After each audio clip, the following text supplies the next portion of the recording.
Vivacité en direct des Francopholies de Spa jusqu'à 21h. Quel plaisir de vous accompagner. Mentissa qui chantait exactement en même temps et en chœur et en rythme qu'Ed Sheeran. Oui, Le chant, c'est vraiment, c'est votre passion, hein, c'est votre ADN. Vous devez chanter tout le temps, vous vous levez, vous chantez? Alors non, pas trop. Je suis pas vraiment, j'aime pas trop chanter tout le temps justement. Mais c'est vrai que la musique, ça me rend tellement heureuse en fait. Voilà, tout de suite en fait, mon corps réagit dès que j'entends un truc que j'aime bien. Je commence à danser. La musique et la carrière de Mentissa qui a démarré grâce à ce titre-là, et bam. Et bam, dans la poitrine. Maman, je l'ai fait pour ça. Je veux pas la mairie. Et Mentissa, ce titre-là, vous l'avez déjà chanté hier, 21 juillet, pour la fête nationale. Je vous ai vu passer sur les réseaux sociaux de la RTBF avec c'était un symphonique derrière vous? Tout à fait, c'était un orchestre Ah, ça symphonique. devait être génial. Ça jouait tellement bien. J'étais tellement reconnaissante et honorée de pouvoir être accompagnée d'un orchestre. Tout simplement, j'ai passé un super moment. C'était la première fois que vous chantiez avec une formation aussi importante Alors, derrière vous? je l'avais déjà fait lors des victoires de la musique. Mais là, c'était particulier.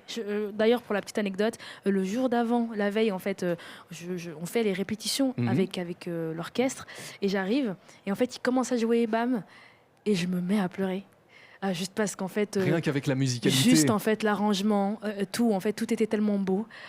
Et ça m'a fait un petit truc. Alors que Ebam, pour le coup, j'ai chanté beaucoup. Ah bah oui, des milliers de fois. Voilà. Mais ce Comme qui est quoi, beau aussi, c'est ce qui vous arrive cet été, Mentissa, c'est la suite de ce que vous racontez dans cette chanson.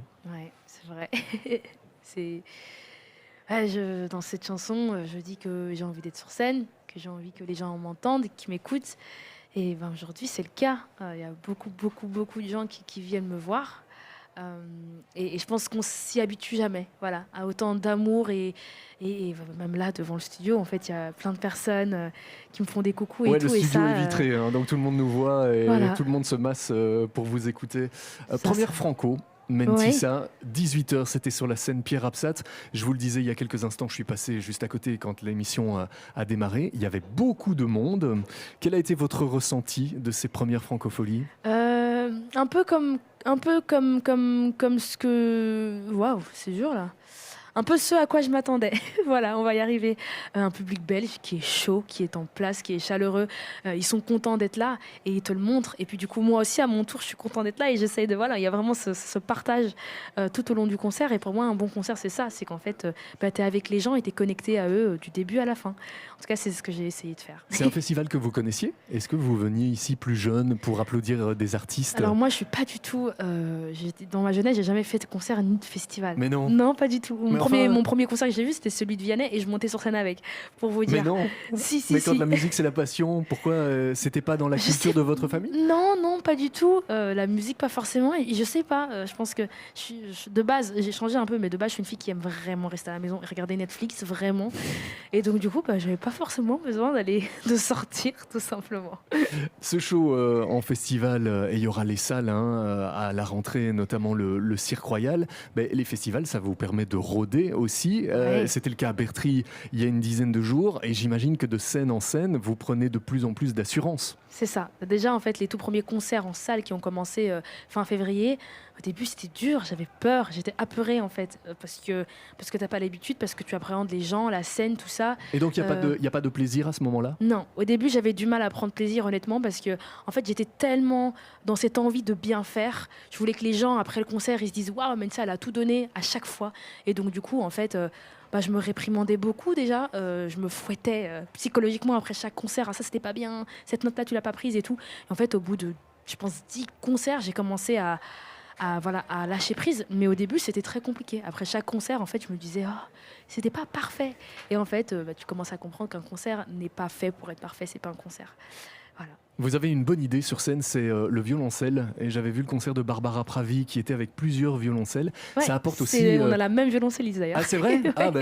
Vous pouvez la féliciter parce que le concert de Barbara Pravi, c'était vraiment génial. Ouais. Et je trouve qu'un violoncelle, ça amène toujours une chaleur sur scène. Il y a cet instrument c'est très massif. En fait, Vous devez ressentir les vibrations. Hein. Ouais, déjà, on remercie Maya, ma violoncelliste, qui est incroyable. Et puis, en fait, le violoncelle, tout de suite, moi, quand j'entends un violoncelle dans une chanson, n'importe lequel, ça me touche, ça m'émeut tout de suite. Et puis, le violoncelle a plusieurs sons. Ça peut aussi parfois faire donner un peu de groove et un peu jouer comme une guitare. Donc, en fait, c'est ça qui est cool, c'est que le violoncelle permet plusieurs choses. Il permet la nostalgie, la mélancolie, mais permet aussi le groove et la danse et l'énergie. Et c'est cool.